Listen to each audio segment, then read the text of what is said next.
In 1677, two Brahmin ministers did the unthinkable. They convinced a Muslim sultan to fund the revival of Hindu temples across the Carnatic. But their plan went deeper. They used the sultan's own gold to systematically dismantle foreign control and empower native Hindu leaders. When Chhatrapati Shivaji Maharaj arrived in Hyderabad to seal this alliance, it terrified the Mughal emperor Aurangzeb. He branded the brothers infidels and declared a brutal holy war to crush them. This is the forgotten story of Akkanna and Madanna.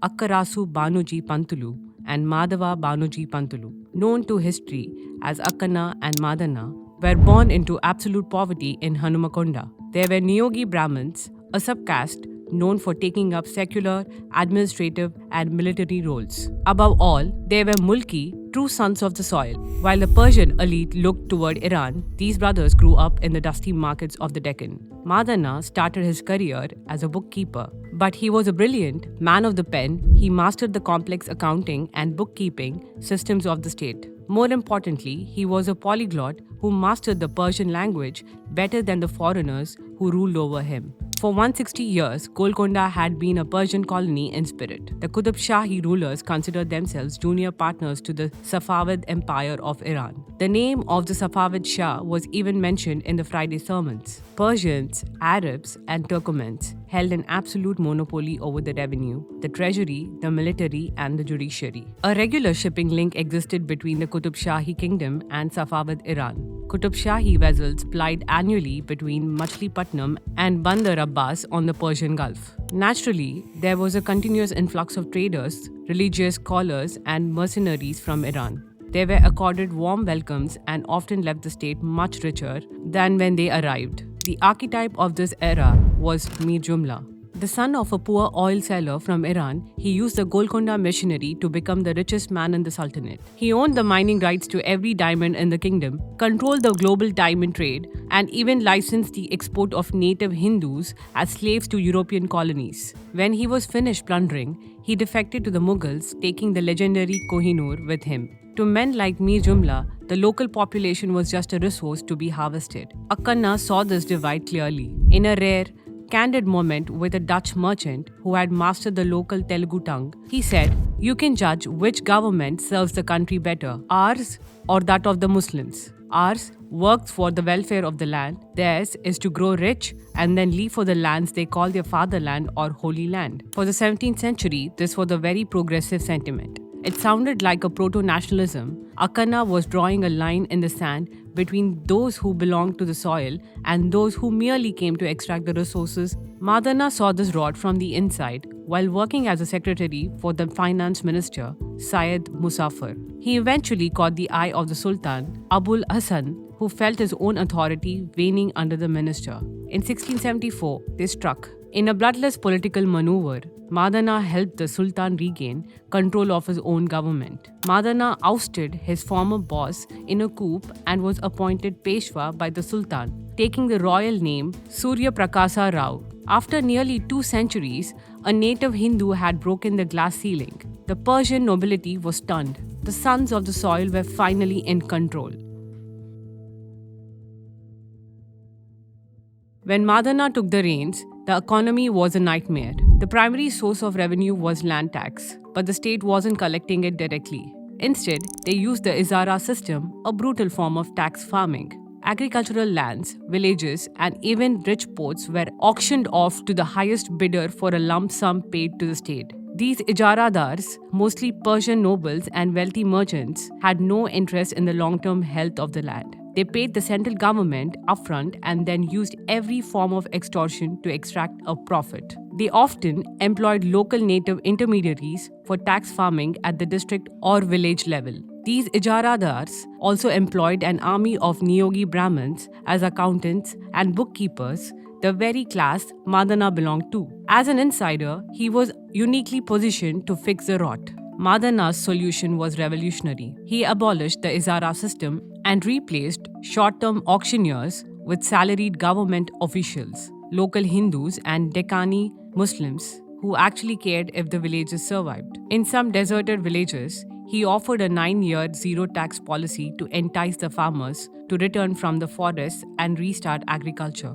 He then turned to the diamond mines. Before him, 60,000 people worked in these mines, essentially as slaves. Madana centralized the mines under the state and provided workers with thatched roof homes, dignity, and real salaries. Despite Mughal claims, the Sultan wasn't a prisoner. Under Madana's guidance, the Sultan took frequent tours to connect with his subjects in the most far-flung areas of the kingdom. While rebuilding the heart of the Deccan, the brothers turned their gaze to the coast. For years, the Dutch, French, and English had treated the Coromandel coast like a playground, bribing their way out of taxes and disrespecting local authority. The French, in particular, were problematic upstarts to Qutub Shahi authority. On June 27, 1674, acting under Madana's guidance and supported by Dutch naval power, Qutub Shahi commanders struck to recapture Saint Thome from French. This firm stance alarmed the English in nearby Madras. The English governor, Baron, thought he could continue the old ways by evading taxes through bribes. To check the English, Madana placed his nephew Linganna in charge of the strategic Poonamale district. Akkanna, the master of the accounts, personally audited the English East India Company's records. When the English continued their defiance, Madana's patience snapped. He ordered a total blockade of Madras and cancelled their lease. Suddenly, the arrogant English were cut off.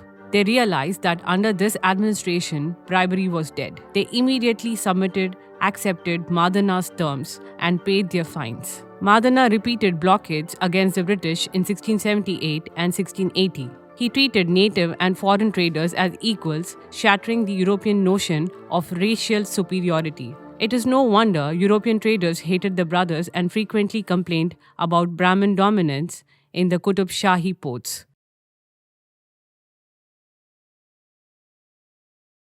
While the Persian nobility advocated for aggressive action against the Marathas, Madana held a sacred vision that transcended court politics. He saw Chhatrapati Shivaji Maharaj not as a rival, but as a protector of their civilization. While serving the Muslim Qutub Shah, Madana convinced the Sultan to fund Shivaji's mission to restore Hindu power in the Carnatic and establish a mutual defense against the Mughals. He sought to utilize Shivaji's military genius to achieve a higher purpose, the revival of the civilizational memory of the Vijayanagara Empire. In March 1677, when Shivaji Maharaj arrived in Hyderabad, the brothers personally received him at the city gates as a brother in arms. Madana and Akkanna conducted him into the city and subsidized his entire southern campaign, the Dakshin Digvijaya, using the Sultanate's treasury and artillery. During this campaign, Shivarai repaired and revived countless temples.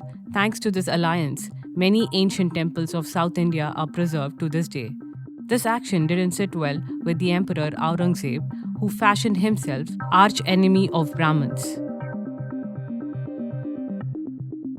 To protect this vision, Madana decentralized the power of Jagirdars, who were known for switching sides. He built a professional Shahi army, paid directly by the treasury, slowly reducing reliance on ill-equipped and ill-trained Jagirdar armies. He also fixed a deep-seated injustice. For decades, a Mulki soldier was paid only 1/4 of what a Persian adventurer received. Madana immediately doubled the local salaries.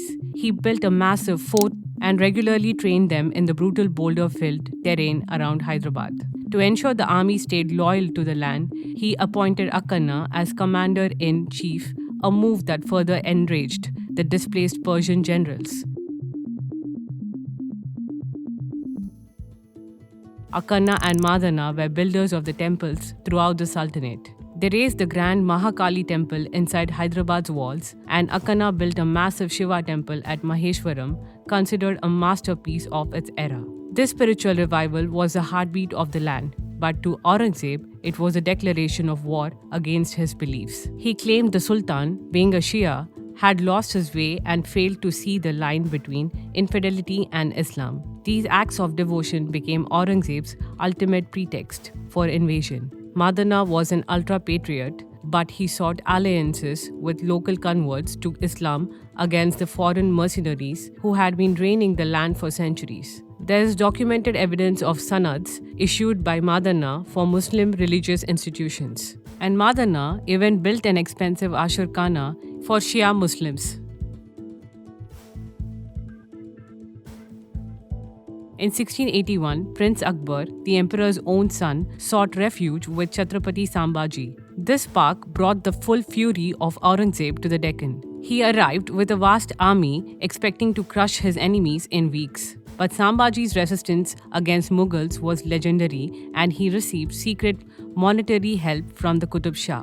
Aurangzeb realized that as long as the Deccan stood together, he could never win. Mughal attention turned toward the fractured Adil Shahi Sultanate at Bijapur, but Madanna was steps ahead. He guided Sultan Abul Hasan to propose a triple alliance. Sambhaji would reinforce Bijapur, while 40,000 Qutub Shahi horsemen would meet the Mughals in the field for the defense of Bijapur. The emperor's rage turned into an obsession when he intercepted a secret letter from Sultan Abul Hasan to his agent at Bijapur. It confirmed that instead of paying the Mughal tribute, Golconda was spending its wealth to save its neighbors. Meanwhile, the displaced Persian nobility, the men Madanna had ousted, fled to Aurangzeb's court with a long list of grievances, inventing stories of religious oppression, persecution to bait the emperor. They were received by Aurangzeb sympathetically and assured of full justice. Consequently, Mughal chroniclers invented justifications against Akana and Madanna, painting them as infidels oppressing Muslims. The Mughals entered Hyderabad on October 8, 1685, thoroughly looting the rich city unopposed. Instead of defending his people, the Sultan fled to Golconda Fort. Corrupt officials and extremists sought their opening, blaming the Brahmin ministers for the city's ruin. Akana and Madanna were murdered while returning to their home. Their houses were burned, and a large-scale Brahmin genocide took place both inside and outside the city. Their bodies were tied to the horses and dragged through the streets of Hyderabad. Madanna's head was sent to Aurangzeb as a trophy. Akana's head was placed under the foot of an elephant and crushed. Many other Hindus, particularly Brahmins, lost their lives and property in the aftermath. Aurangzeb lived up to his label as the arch-enemy of Brahmins. The atrocities that followed were too graphic to describe here. Aurangzeb called them bigots, but they were never anti-Muslim. They encouraged Deccani Muslims. They were ultra-patriots who believed the wealth of the Deccan belonged to the people of the Deccan. Within a year, Aurangzeb would personally invade the Golconda Sultanate again and absorb it into his empire.